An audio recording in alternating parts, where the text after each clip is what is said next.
Dear racing fans, we've been waiting for you. We've been working, prepping, training, putting together thrilling races, high stakes, favorite traditions, and fresh experiences. From right on the rail to the top of the hill. Whether it's your first meet or your 50th, we can't wait to welcome you back this fall. Love, Keeneland. And a good Friday night, everybody. Welcome into the Keeneland Look Ahead podcast for closing day Saturday, October 25th, day 17 of 17. We have hit the end of the road. For me, my 35th consecutive meet, handicapping every race for Keeneland and Keeneland.com, and several years now doing this podcast each and every night. I did a loose word count the other day. I do a document with the daily blog that I put up on Keeneland.com. And so I just continue it each day and keep rolling.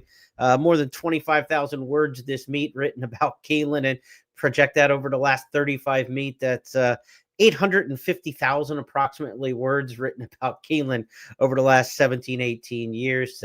War and Peace was about 580,000 words. So read War and Peace and then work backwards and get about halfway through the book. And that's what we've cranked out about Keeneland over the years. And still with all that, today we get humbled like a handicapper will in this game. I could not have been more wrong about almost every single race on the card. That's the game we play when we're trying to predict what these horses are going to do in circles. It was not a good handicapping day today.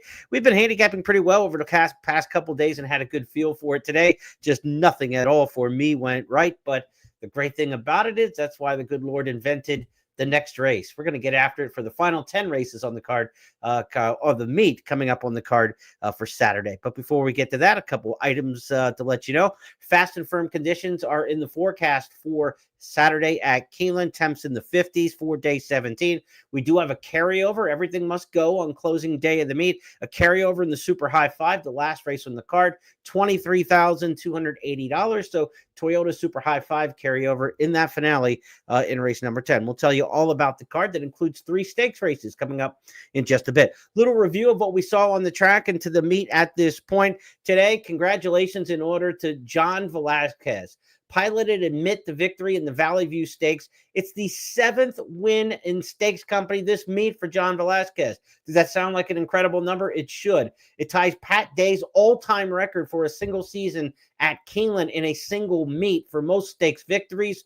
Johnny V is riding 3 and pretty live contenders, I will say, in the stakes races on Saturday. He needs one more to beat the unbelievable Pat Day. I mean, if you're my age or older and you followed Kentucky racing, you know how dominant Pat Day was back in the day. I mean, he just racked up everything. And so you beat any riding record around the country, you've done something of accomplishment. You break one of Pat Day's records in Kentucky, you know you have done something for all time. And so Johnny V matched him today with that 7th stakes win, winning the Valley View Stakes.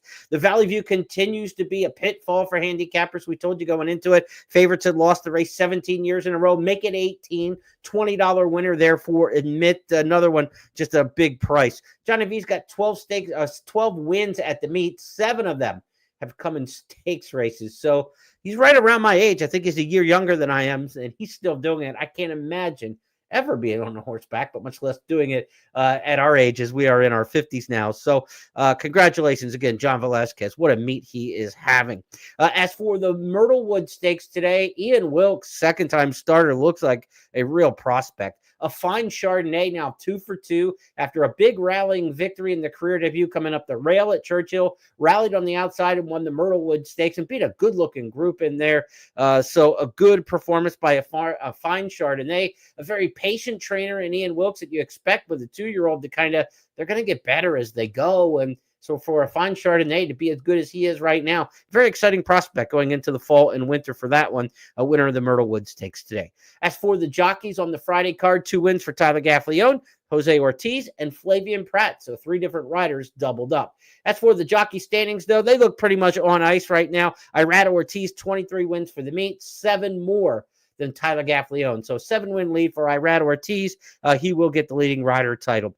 Now, as for that trainer's race, All three trainers in the mix for leading trainer at the meet all had victories on the card today. Brad Cox, Brendan Walsh, Steve Asmussen. So now as we go to the closing day program, 11 wins for the meet for Brendan Walsh and Steve Asmussen. They are tied with 11 each.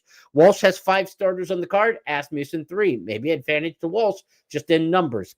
As for Brad Cox, he has 10 wins on the meet, 1 behind, and he has 4 starters. So 5 for Walsh, 4 for Cox, 3 for Asmussen, as those trainers try to duke it out for leading trainer at the meet.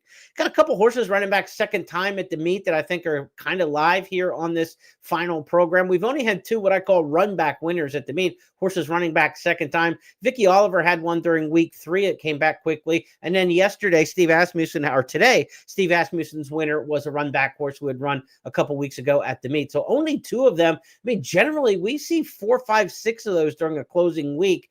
And it just hasn't come to fruition now. And that's one of those stats that's kind of changing over the years. As trainers go for more time between races, you don't see the run back winners at Keeneland that we used to see in the fall. And as the Kentucky purse structure has greatly changed because of the historical racing and that shared revenue around the state and the handle and the purses, the urgency to run the last week of Keeneland or the first week of Churchill isn't quite the same as it once was in terms of purse and prestige. So you don't have to cram races at the end of the Keeneland meet like owners, trainers might have done somewhat in the past. So we're seeing fewer and fewer of those run back winners second time at the meet, but we did have one today for trainer Steve Asmussen. All right, let's get talking about this Saturday card, day 17. Again, carryover in the Super High 5. 10 race program, so no overlap in the pick 5s. Here's the way the snapshot of the card looks for the final day of racing. In these 10 races we have for you, the early pick 5 will be the first 5. The late pick 5 will be races 6 through 10. Final 5 on the card. Early pick 4, 2 through 5, as usual. Late pick 4, 7 through 10. The pick 6 starts in race number 5. It was hit today, no carryover, but it will be a mandatory payout. So if you hit 5 of 6, and that's the best there is, so it's not a bad day to take a shot at the pick 6, but with no carryover, certainly the enticement not nearly as much. The turf pick 3 will be on races 5, 8, and 10. One of those, including in between, is the Bryan Station Stakes on the grass.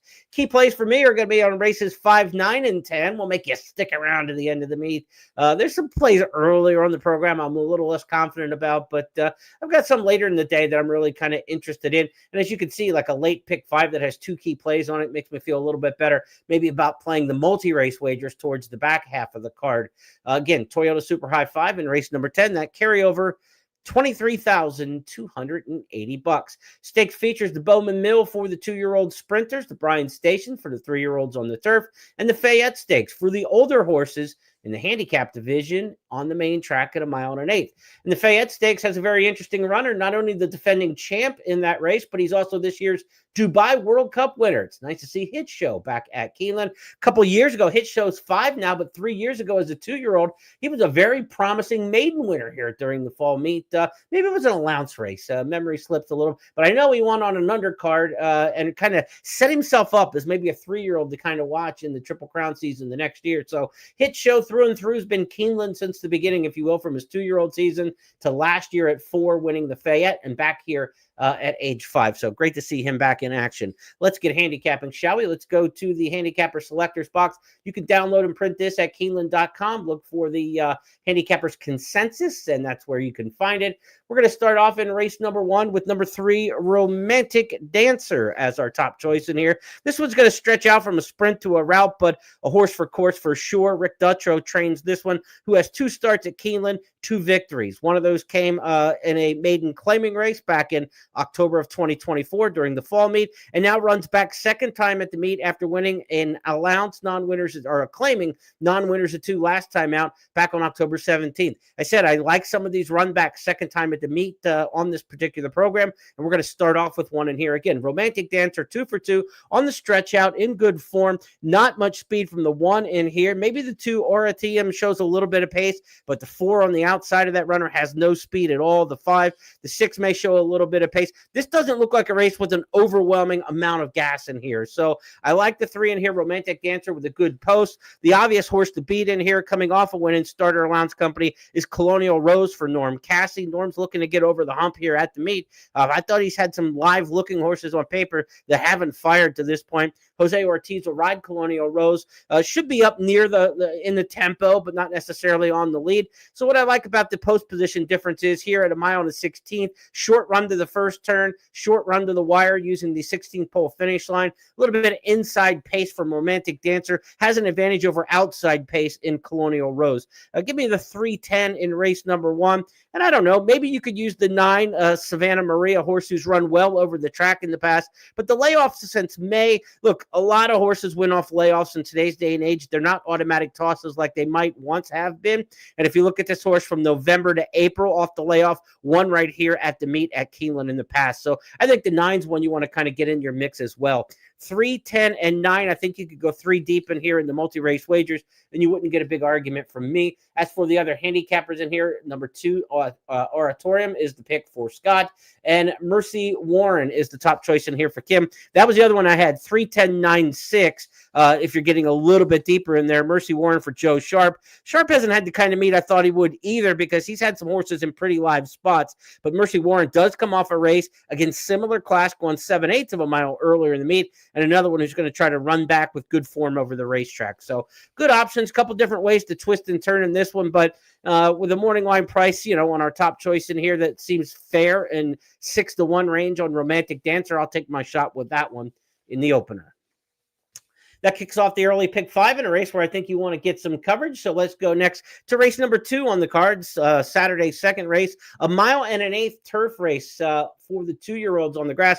We haven't had a lot of these over the years. Now all of a sudden they're kind of getting popular this meet and closing weekend with a couple of them offered. In fact, this race was really popular at the entry box in race number 2, so it was split because there were so many entries, and they're going to run it as race 10 as well. So there's race 2 and race 10, a split division as we call it. That's when a race is set up in the condition book, kind of the menu for horsemen to choose where they want to run their horses. So many horses enter, they say, well, let's just go ahead and use this race twice instead of using another one that was in the condition book or on the overnight as an extra. So we get 2 divisions of this. So 1.125 on the turf for the 2-year-olds. It's an endurance test for sure, and you're catching all these runners trying something for the first time, trying to stretch out that far to the 9-furlong trip. In race number 2, it's going to kick off the early pick 4 in this race, and we've got a field of 12 with also eligibles. So again, not only did they split the race, but they had overflow fields entering even by splitting it. So a ton of entries here in races 2 and 10. In the second, I'm going down on the rail with my top choice in here,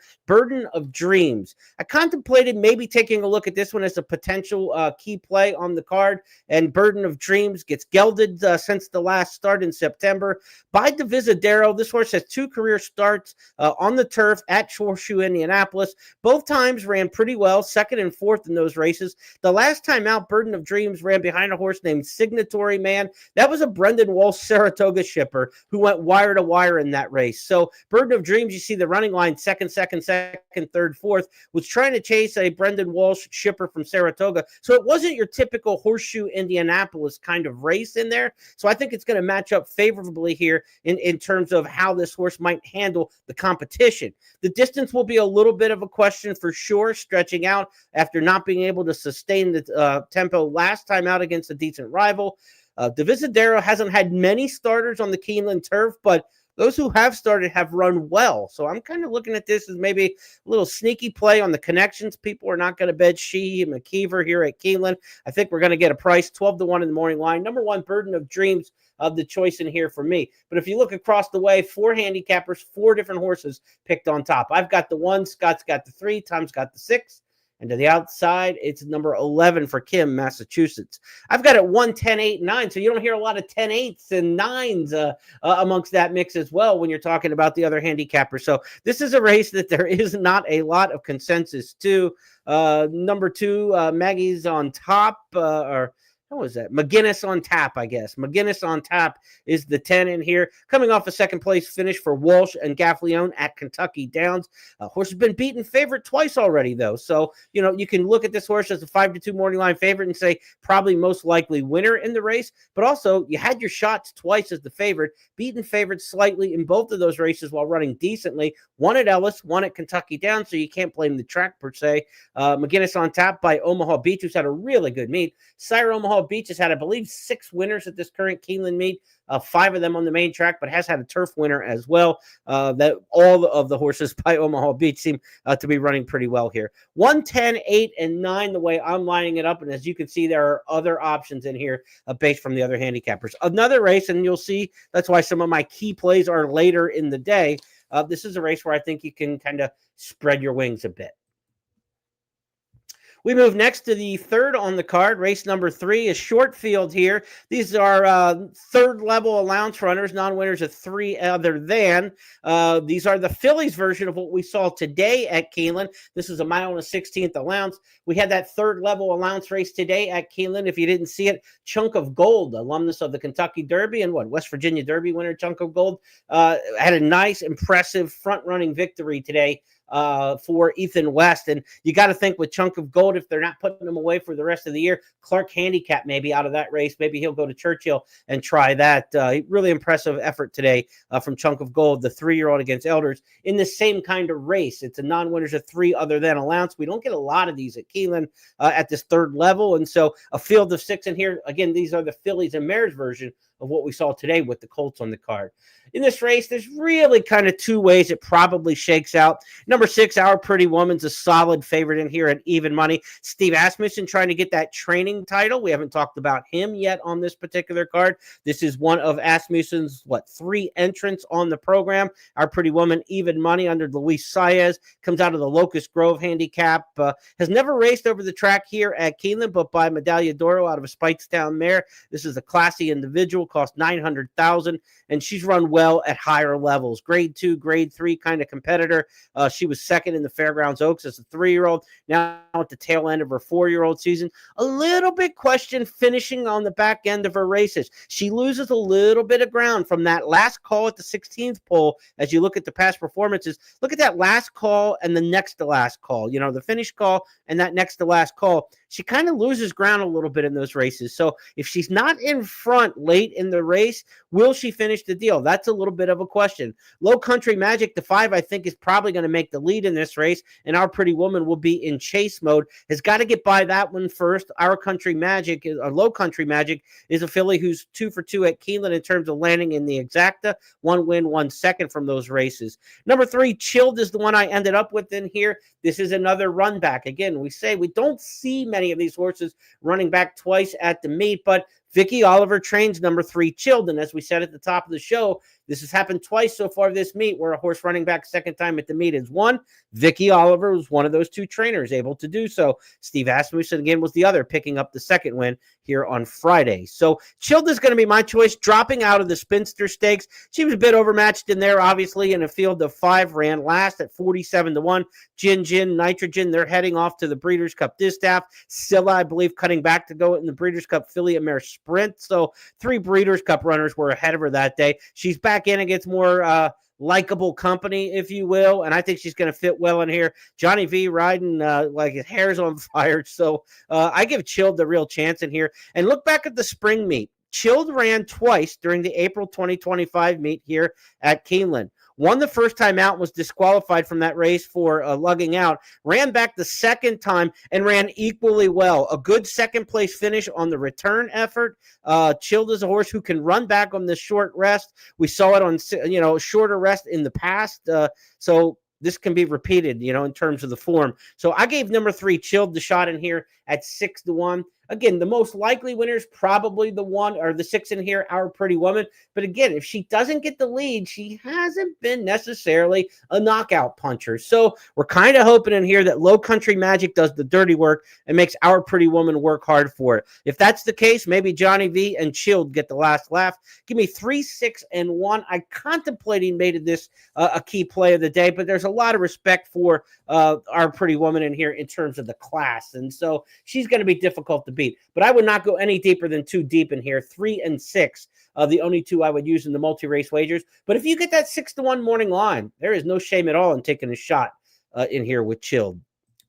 To the 4th race we go next up. No new wagers will get underway here in the 4th race. It's a maiden claimer, $150,000 maiden claiming level, 6 furlongs for the 2-year-olds, just a touch below the maiden special weight level. And as you see, if you look down through your past performances, it's essentially a maiden special weight race. Of all the horses who have run in this race, they all come out of a maiden special, except number 10, Easy Kiss, who ran for this $150,000 claiming tag when the beaten favorite at Churchill back in September. That's a Steve Asmussen trainee. Again, Asmussen trying to get that training title here at Keeneland. What a year it's been for him. He went over 11,000 career wins a couple of weeks ago in a race at Remington Park, and 11,000 wins for Steve Asmussen makes him in a club of 1.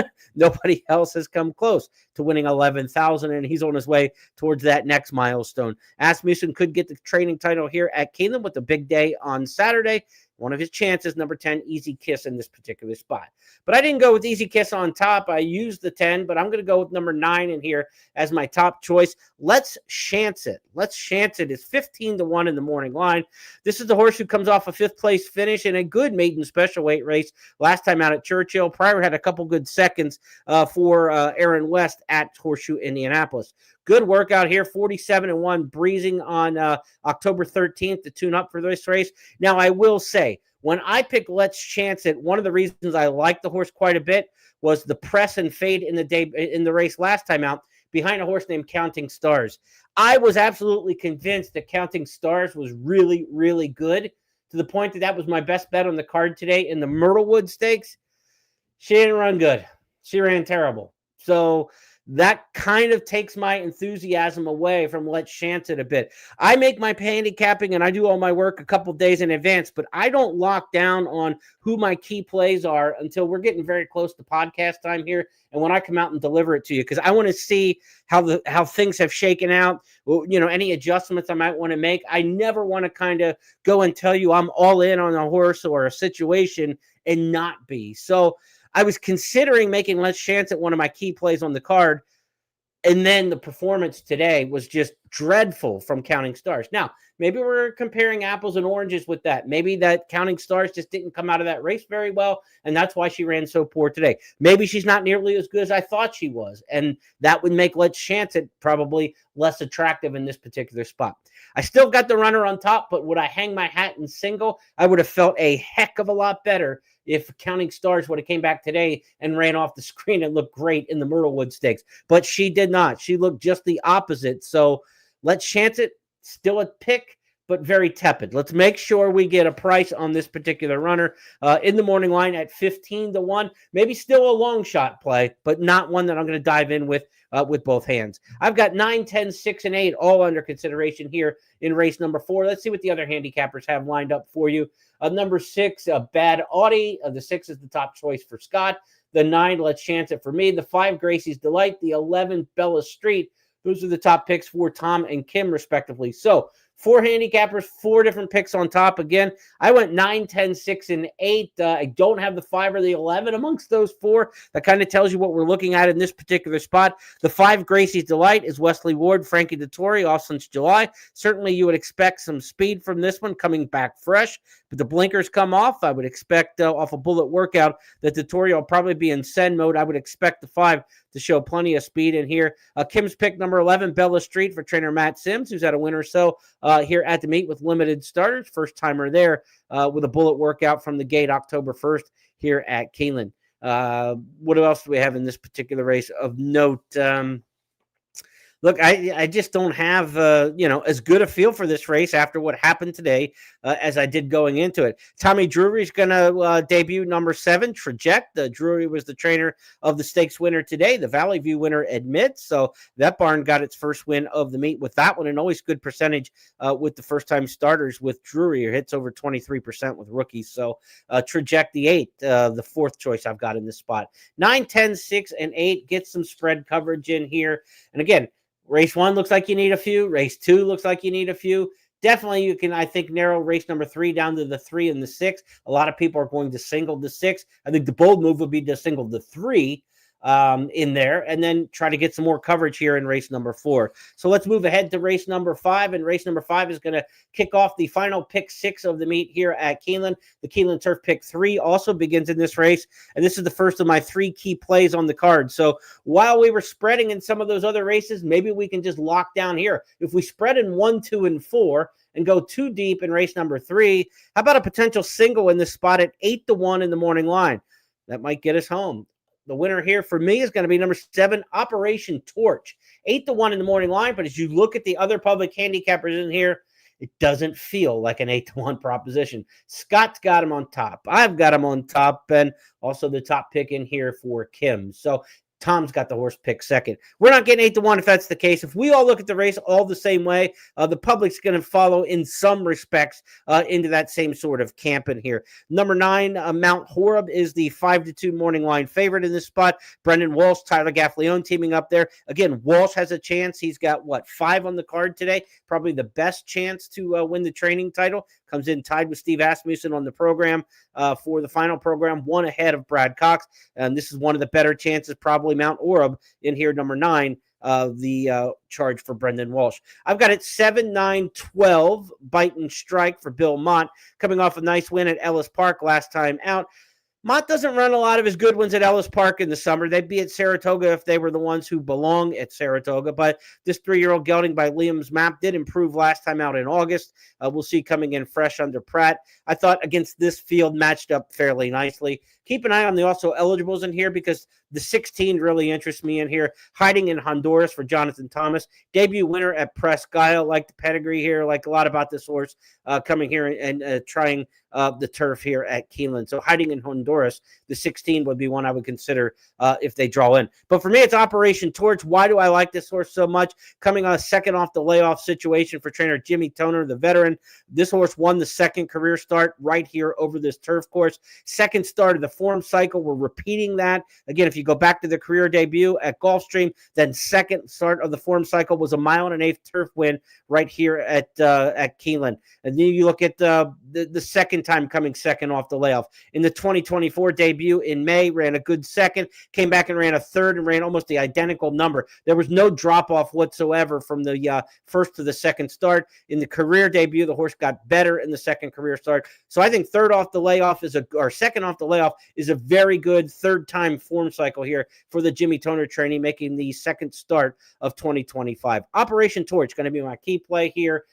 Big key play. We're going to need to get this one home as we're spreading in some of the other legs. So 7 over the 9, 12, and 16. Those are the horses I would work in underneath the 7. But a bold single in here at 8-1 in the morning line in race number 5. And we're going to start the pick 6 in the Keeneland Turf pick 3. 8-1 in the morning line. But okay, what are we talking fair odds in this particular spot? 7-2, 4-1, probably more realistic. I don't think the horse is going to be bet down, even with 3 of the 4 public handicappers. I don't think we're looking at a horse who's, 2-1, 9-5. But you could be getting 7-2, 4-1. And I think that's a fair price. I like the horse enough as a key play on the card. 7-2, 4-1, fair odds for me. Below that, then you have to start worrying, okay, am I getting undervalued in this particular spot? If the 8-1 in the morning line sticks, then we're obviously very, very happy because I would take the horse down to less than half of that. 3.5-1, 7-2 would be the bottom end of what I'm looking for. Let's go now to race number 6, the first of our stakes races on the program. This is the Bowman Mill 6-furlong sprint for the 2-year-old colts. We had the 2-year-old fillies sprinting in the Myrtlewood Stakes today. That winner came off a Churchill Downs maiden special weight win for Ian Wilkes. A field of 7 were entered in this race, or was entered in this race but we are down to 6. Outfielder number 3 is going to scratch in here. Marcus Hirsch of the Racing Form reporting this yesterday. But outfielder will come out of this race for Wesley Ward, headed to the Breeders' Cup Juvenile Turf Sprint. So good reason to drop out of here, head into Del Mar and run for the big money. So good luck to outfielder, who was a winner earlier in the meet, October 4th here at Keeneland. We'll be certainly pulling for that one amongst the local charges representing us out at the Breeders' Cup. Now, Wesley Ward is not without a hand to play in here, though. And he's got my top choice in here, number 1, Hartley. Hartley was a horse who ran opening weekend, the second day of the meet on Saturday. And if you remember opening weekend, no horse won wire to wire the first day. No horse won wire to wire the entire second day until we got the last race on the card.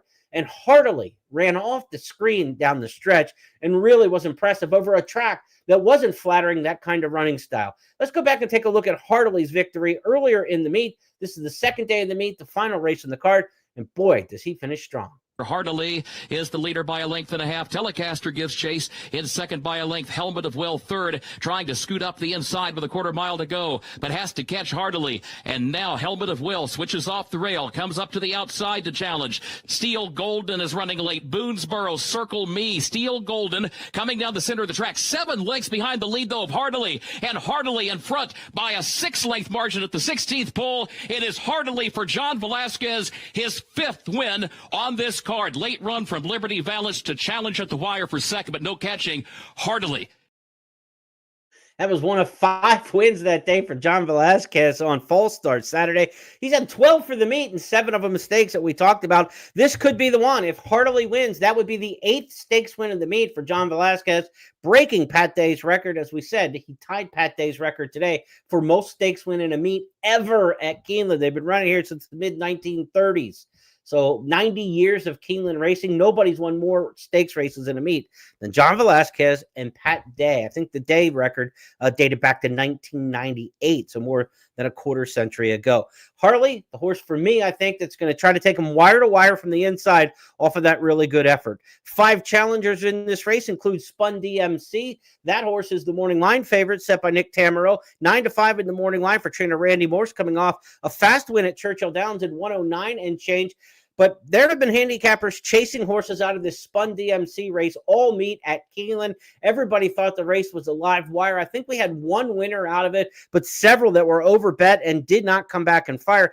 I don't know what Spun DMC beat in that race, and that's no knock on the horse, but I can't take too short of a price if everybody's going to over-conflate that particular start. Spun DMC with an 86 Beyer speed figure in that race at Churchill Downs. Now, an interesting horse in here is Gallivant. Gallivant ran on the same card as Hartley in a slower race. They went or in a faster race, but got beat 2 1/4 lengths by Local Knowledge. So it was a faster race, but maybe not as good a performance from Gallivant. But the speed figures might tell you a different story. Gallivant got an 89 Beyer speed figure in that particular spot. As for Hartley, it was a 77. So the value in this race could be with Gallivant as well. Gallivant 7-2 in the morning line. Both Hartley and Gallivant running back second time at the meet. Again, as I started, that's why I kind of started at the top of the show talking about these run backs. We used to see it happen so much more often at Keeneland, but now on this final card, there are so many live horses running back second time at the meet, I think, on paper. I'll be interested to see if we don't get 2 or 3 of them home in this on this program. Hartley, Gallivant, both horses coming out of races earlier in the meet who look very live in this particular spot. Of course, Spun DMC maybe goes as the favorite in here. We'll see how the public ends up betting this Spun DMC. 9-5 in the morning line, 5-2 on Hartley, 7-2 on Gallivant in the morning line. Let's see how the other handicappers approach this race, the Bowman Mill Stakes, race number 6. Tom turned in his picks early, and outfielder not officially scratched yet, but Tom may end up with Gallivant. We'll have to see how he updates his selections. Spun DMC picked on top by Scott. Kim and I on the right side, both going with Hartley over Gallivant over Spun DMC. 1-6-5, the way Kim and I are going. I hope she's right about that, and I'll be happy to tag along. Hartley, my top choice in here, but I would definitely want to use 2. 1 and 6 I want to use for sure. I could see using the third horse in here, Spun DMC, in race number 6, as you take a look at the multi-race wagers. That is the Bowman Mill Stakes, 6th on the card, starts the late pick 5. Again, I go 2 deep, maybe 3 deep in this particular spot. Even though it's only a 6-horse field after the scratch, I think you'll want to get some coverage. We've got some key plays to come still, so maybe we can spread our wings a little bit in the races where we feel like we need to. To race number 7, we go next. The 7th race on the card kicks off the late pick 4. Just a field of 8 in here as we get set for Allowance Company going 1 1/8 on the main track. And in race number 7, I'm going with the 6-horse in here, Paris Lily. This is a favorite at 2-1 in the morning line, where Brendan Walsh might be right in that thick of locking down or pulling away or needing a win in the race for leading trainer. This could be one of the races that determine it. One of Brad Cox's starters in the card. Yes, it is also entered in this spot. We've got Walsh with the 6, Cox with the 8 in this particular race. Paris Lily makes a significant drop in class. She is a 3-year-old in here, and as you look across the way, They're all 3-year-olds in this particular spot. She's coming out of graded stakes. Some of the 3-year-olds in here have faced elders in recent starts. Nerazzurri, for instance, coming up from Florida, raced in the Princess Rooney last time out against Hall and Ice and company. I mean, that's a Breeders' Cup filly and mare sprint prep race down there against elders. So while this is a race with all 3-year-olds in that, when you see that arrow 3 and up, and then those horses come back in against regular straight 3-year-olds like this, it's actually a pretty significant drop in class for the ones who have been taking on older horses sometimes. Yes, it is beat older horses at Churchill in the most recent start as well. But Paris Lily, to me, coming out of the Black-Eyed Susan, the Delaware Oaks, the Monmouth Oaks, those were good races. And over the track here at Keeneland, I know it was in the slot, but a winner in the only start here by City of Lights. City of Lights had a nice meet, this meet at Keeneland as well. As, I think it's, I've got this thing up right now. City of Lights had 3 winners on the main track here so far at the meet, and they've won from anywhere from 7 furlongs to a mile and a 16th. So here we go to the mile and an 1/8 trip. Paris Lily, to me, the class of the race, the one to beat. She's the morning line favorite, deservedly so. Nerazzurri, though, the 2, I'm not sure about the 9 furlongs, but I do like the class. I don't think there's a lot of speed around the 1, the 3, the 4 don't want to go anywhere. The 5's not that fast.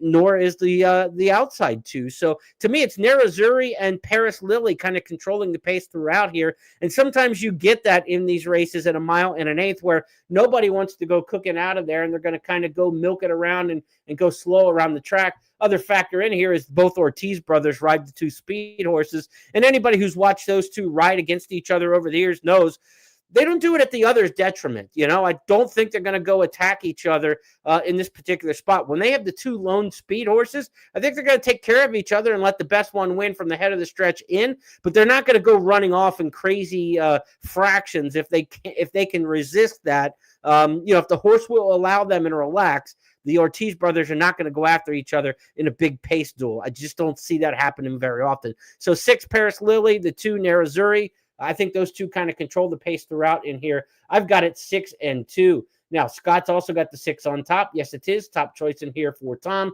And Kim is going with the 3, Sweet Serafina, in this particular spot, coming off a race in this Catherine Sophia Stakes last time out at Churchill Downs. Cherie DeVoe, the trainer there. Cherie had a big winner 2 days ago, not today, but the day before. And I thought her barn was really going to come back, and I was all in on one of her runners today. And just kind of hung and didn't do much in running second. Kind of a disappointing second for that DeVoe comebacker today. Let's move to the 8th race. Next up, it's the Bryan Station Stakes, and the 8th on the card is the second of 3 stakes and also the second leg of the Keeneland Turf Pick 3. So race number 8 here, the 1 mile Bryan Station for $600,000. I mean, you talk about races whose profile has risen in recent years. No question about it with the Bryan Station Stakes. This feels more like a $200,000 race that suddenly has become a $600,000 race. And we got a pretty good field for it this year, no question about it. We've been talking about the sire, Not This Time, and all the success he's had at the current meet. 8 winners on the turf for Not This Time. Got another one here this week and has 1 winner on the turf as well, or on the dirt as well this meet. So 9 winners sired by Not This Time. Got a win today, the Chad Brown trainee. We were on there were 2 Not This Times in the race today. We were on the one that didn't win. Chad won with the other. It's just kind of the way everything we did today just went, reverse image in the mirror. Everything that we wanted to do, something different happened. But the Not This Times have been absolutely phenomenal. Really one of the big stories of the meet here at Keeneland in the fall.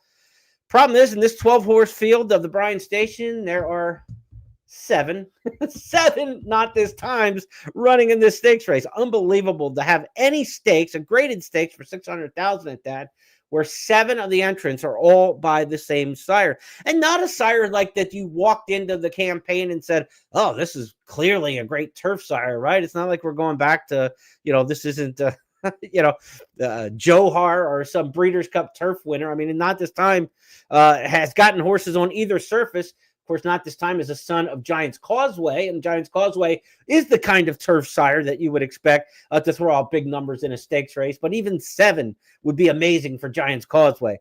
Phenomenal. Which one of the Giants Causeways might you like in this race? Might be the way to look at the Bryan Station. Here's how I see it. I've got one of them on top. Of course, it's Final Gambit in here. Also the top pick for Tom. Scott's got the 4 in here, Troubleshooting. The 8, Tenacious Leader, picked on top by Kim. All of us going with an offspring of Not This Time. We didn't go with one of the 5 Not This Times in this particular race. And there are some decent options in this race that aren't sired by Not This Time. Simulates by Kitten's Joy, coming off a Secretariat second place finish a couple starts back. That kind of matches that one up really good with Giacoso in here, who is one of the Not This Times. But I went with the 5. Why did I go with Final Gambit? Brisk late pace figures. I look at this race that there's a decent amount of speed in this race for sure. And this race historically has been very kind to horses cutting back in distance. Horses who have been running longer and shorten the trip. And so when you get horses like that, you're looking for a shortened trip here to a mile. And Final Gambit has been running farther and showing some closing kick, but not enough to get there. Not that turn of foot to get there in the long races because the paces are slower. Sometimes horses like that need a shorter distance so that the pace is sharper, and then they can rally into a sharper pace, because closers need pace as much as they need distance. Just because the race goes longer doesn't mean a come from behind horse is going to be any better. They need pace in front of them to come back to them. And I think we can get that here in the Bryan Station. And history says the last 9 editions of this race that we have in our database since this race was brought back to the stake schedule, there are 9 of them in our database. 7 of the 9 winners were horses who cut back in distance, which means they ran farther last time than they are in this race. So I'm looking for cut back horses in this particular spot.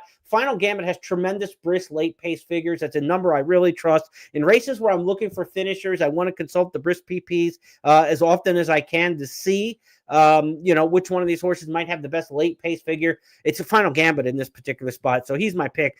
5, 1, and 8. Macero's another one in here I've got respect for. Cutting back in distance. Macero's a horse who's run over the track once and has a win over the track as well. Final Gambit may be better on poly track like he showed, or Tapeta, as he showed at Turfway in the spring. That might be the truth, what it's all said and done. But I've been waiting for him to get in one of these shorter mile on a 16 type races that had some pace about it to see what he can do with the target in front of him.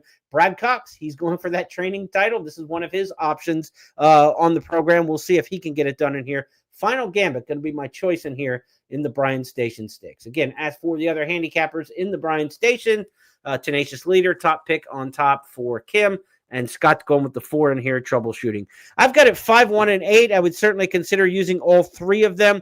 The 8, Tenacious Leader, ridden by John Velasquez, again going for that stakes record. A horse running back, second time at the meet. Already won at the meet for Todd Pletcher back on opening Saturday on the undercard on Fall Star Saturday. 12 to 1 on the 8, Tenacious Leader. You could certainly get a bite of that at that kind of price. Final Gambit's 5 to 1 in the morning line. 20 to 1 on Macero. Big number there. And I think the horse is legit. So again, horses turning back in distance. All 3 of those went farther than a mile last time. They all trimmed the trip. They're all by Not This Time. 5, 1, and 8, the way I'm going to attack in the Bryan Station Stakes. That's race number 8 on the card. And that is the Keeneland Turf Pick 3 middle leg. Let's see what we can do about getting some prices in on that one. Couple key plays left here on the meet as we hit the final 2 races of this 17-day season. Race number 9 is the Fayette. That's our final key play on the card and the final stakes of the season. Fayette, 1 mile and an 1/8 on the main track. Earlier this year, Hit Show, a horse we're familiar with winning this race last year, won one of the biggest races in the world. And it is Mixto who goes up to challenge Walk of Stars. Forever Young has a mighty task ahead of him. Wilson Tesoro goes with him in 3rd and 4th. Hit Show running on from the back, but it's Mixto who hits the lead here with 150 metres left to go. Mixto for Doug O'Neill and Frankie Dettori. Hit Show out when it's all too late. Look at Hit Show right over the top. Hit Show for Florent Giroux and Brad Cox in the Dubai World Cup. Wins in spectacular fashion. Mixtos. Now, what kind of performance do we expect out of a Dubai World Cup winner coming back in Grade 3 company?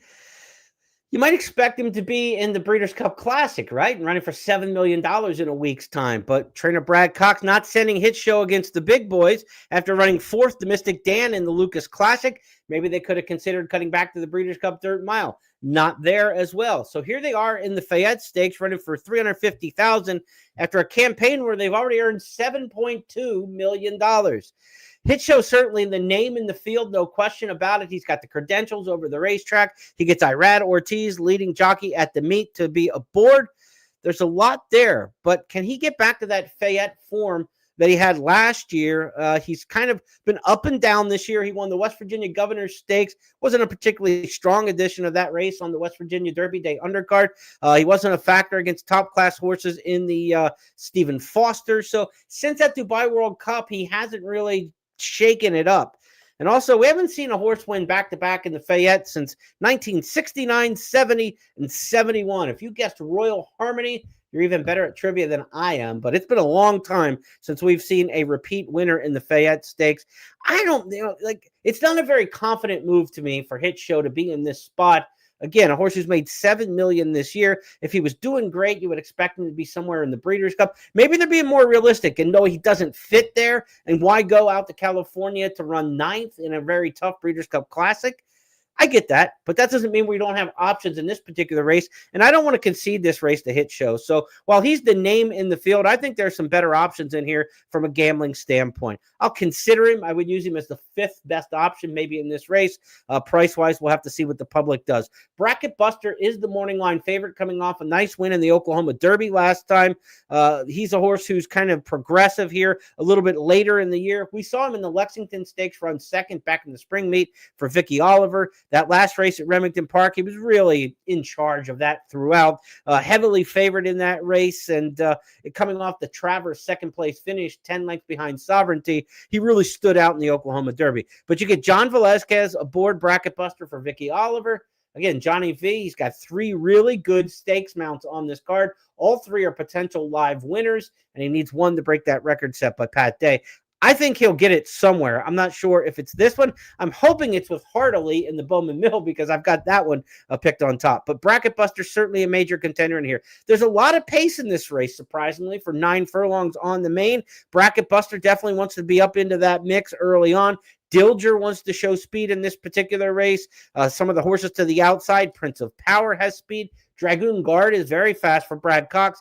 Gosger's usually not too far off of it when he runs some of his best races. So I think there's pace in here. Who can finish, okay? We know a come-from-behind horse Hit Show. That style would suit him for sure. But there's another one in here at a much better price, 8-1 in the morning line, Moonlight, that I want to talk about because that's my pick in here. I think Moonlight stepping up into the stakes ranks here for a good trainer and Chris Block has a big chance in this spot.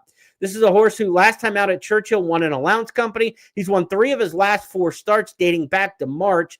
And the brisk late pace figures for Moonlight are outstanding. You get Tyler Gaffleone, obviously one of the top Keeneland jocks of the last decade, second in the standings this meet. The brisk late pace figures are 105, 97, 100, 105. There are some big numbers thrown up on the board by Moonlight and in really good form right now. Has the one career start at Keeneland. That was a third-place finish, beaten a length and a half back in October. Horse who beat him, Generous Tipper, came back today for Kenny McPeak. A horse who had been in Dubai over the course of the winter came back today to win very nicely from off the pace. So Moonlight's one third-place finish here at Keeneland was behind a horse who really likes the track here in Generous Tipper. I give Moonlight a big shot in here. I've got it 5, 10, 3, and 9. As the main players for me in this particular spot. Moonlight not picked anywhere by the other handicappers. We're on an island despite only being 8-1. I think we're going to get an overlay and a good value play. Gosger, plenty of respect for the Preakness runner-up and his last race in the Pennsylvania Derby. Some horses just do not fire at Parks. I'm hoping that's the case for him because his Haskell Pryor was good. His win in the Lexington was really nice here in the spring when he and Bracket Buster ran 1-2. Gosger with a shot in here gets, in 8 pounds lighter than what Hit Show carries. I mean, Hit Show carrying 126 and conceding 8 pounds to Bracket Buster and Gosger. That's a lot of weight over a mile and an eighth. So Hit Show better be really better than these horses in order to give 8 pounds to some of these 3-year-olds. So 5, 10, 3, and 9, the way I'm going to go in the main event. Scott does give Hit Show the top spot. in his picks. Everybody else uses Hit Show along the way. I think I'll run okay in here, but I think we've got some better options. So let's go for that. As for the 3-year-olds taking on older horses, I did look this up. We have not had a 3-year-old win the Fayette and beat the older horses since Blame in 2009. Remember, Blame the next year is a 4-year-old, won the Breeders' Cup Classic. He was a really good 3-year-old. Prior to that, the only other 3-year-old in the last 30 years plus to win this race was Arch in 1998. And, of course, Arch went out of that race to go run in the Breeders' Cup Classic for Claiborne Farm and Company in that thrilling 1998 Breeders' Cup Classic that featured Skip Away, Silver Charm. It was won by Awesome Again. Many say the greatest race ever run on American soil, the 1998 Breeders' Cup Classic that included Arch, who was one of the only 2 3-year-olds to win the Fayette Stakes over the last 30 years of racing. So that's a look at our third stakes feature on this closing day card. Let's go to the final race of the program, final race of the racing season here at Keeneland. Toyota Super High Five with a carryover to play at there. Would we say the carryover 23,000, something like that? I have it on a sheet somewhere that I can't find the sheet. Carryover for the Super High Five, yeah, 23,280 going into the last race. Keeneland Turf Pick 3 is going to wrap up here. My final key play of the card. Do you think I'd leave you without one more shot at Not This Time? Let's go to the outside here. Not This Time is the sire of Epic Horsepower and the 7 Royal Causeway. Both have big-time shots in this race. We're going 1 mile and an eighth. This is the split division turf race for those 2-year-olds. Not This Time's meet has been spectacular, mostly achieved with 2-year-olds, turfers, and what do we have here? 2-year-old turfers. So this is a big chance in here to finish. 7 and 12 are going to be my 2 key players in here, and we're going to work them as best we can around some of the main players in this race. But Epic Horsepower to 12, my top choice in here. Brian Lynch trainee comes off a 3rd at Kentucky Downs last time out. The runner-up has already come back to win. Full Effort came back earlier this week and ran big. So this is a horse coming out of a very key race. Epic Horsepower to 12. Key play on the program here to wrap things up for me. 9-2 in the morning line. I would take that. I would take this horse down to solid favoritism, in fact. I mean, Chamberville, the 1, the horses from Aqueduct, Saratoga, some fire, some don't. The Kenny McPeak trainee comes off a 2nd beat in the nose at Saratoga, and you might say the 1 Chambersville, well, that ought to be a standout race. But the winner that day was Behold the King, a horse for Mark Cassie, who had already run 3 times at Colonial Downs in Virginia, albeit they were 2nd place finishes. But after not breaking your maiden 3 times at Colonial, to go win in New York at Aqueduct and break your maiden, I don't know if that was the strongest maiden race on the planet that day when Chambersville ran 2nd beat in the nose. But is Kenny McPeak riding, or Kenny McPeak gets Irad Ortiz Jr. to ride? If Kenny McPeak was riding, we definitely would not like Chambersville. But with Irad Ortiz riding, that's a little bit different story. Kenny training does just fine. We just don't need him in silks. Chambersville in here is a horse I'm going to try to beat, though, in this spot, 7-2 in the morning line as the favorite. 12, 6, 7, 8, and then the 1 underneath as some option. Number 6, Triton, is one for Danny Gargan, who got no help whatsoever at Saratoga in terms of the pace when trying to rally in the career debut. Just brutally slow fractions that day over a firm turf course. So the Pletcher horse who won that race, Sunrise, came back and ran a dull 7th next time out in the Laurel Futurity, but did have traffic in that race. So I'm not sure who Sunrise really is after the debut win and then the poor effort in the Laurel Futurity. Again, there was some traffic in that race at Maryland when the winner came back, Sunrise. But the 6 Triton certainly looks like a horse you can consider in this race. The 7 is the other horse in here, Royal Causeway, by Not This Time. Does have 2 starts under the belt, 1 on the turf at Kentucky Downs, a rallying 4th. Last time out, just kind of an even Steven 5th after not breaking well in that one in the slop on a race that was rained off.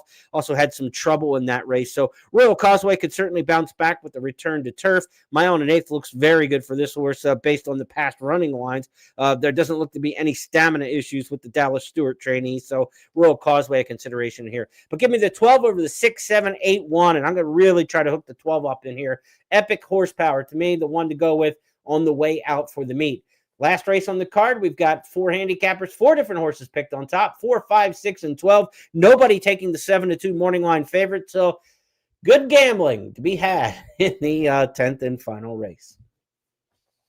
Well, I hope you enjoyed the podcast throughout the season. We went a little bit longer tonight than usual, too much yakking, but it's fun to do these, and I hope that you have learned something out of them that will not only help you with Keeneland, but also as a horse player wherever you go next, whether you move your tack to Churchill Downs next, or you play tracks around the country, Southern California or Florida or New York or wherever you like to play in your own backyard. I mean, I grew up going to tracks like Charlestown and Penn National. So if you're a fan of racing out there, you don't have to play all the blue bloods all the time. There is great racing to be had out there and great ways to learn about horse racing from other players out there. If you'd like to keep in touch as the meet ends here, be sure to sign up for my Substack. This is a free publishing software where I send out a newsletter. During Keeneland, it's every day during the rest of the year, once, twice a week at least, checking in with thoughts about different races around the country, some carryovers that come up and horses we might be looking at various tracks and promotions and things like that. So be sure to sign up for that. There'll be a lot of great Breeders' Cup information as well. JeremyPlonk.substack.com. Really had a lot of fun doing this with you guys this year. I'll be back tomorrow around 11 noon to update the picks and everything that happens after scratches and changes with a quick video live tomorrow morning before the first race, and that 11 to 12 o'clock hour usually about when we go live with that on X for at Keeneland Racing and at Horseplayer Now. Really enjoyed it. Hope you enjoyed the Keeneland meet. We all have our ups and downs playing. We had some good days. We had some bad days. Hopefully we finish it with a good one on Saturday. On behalf of everybody with Keeneland, thank you so much for having me back for a 35th consecutive meet. Make an old guy feel good that you're wanted sometimes. So we will be back, God willing, back in the spring meet. But let's finish up with a strong day on Saturday. Good luck, everybody.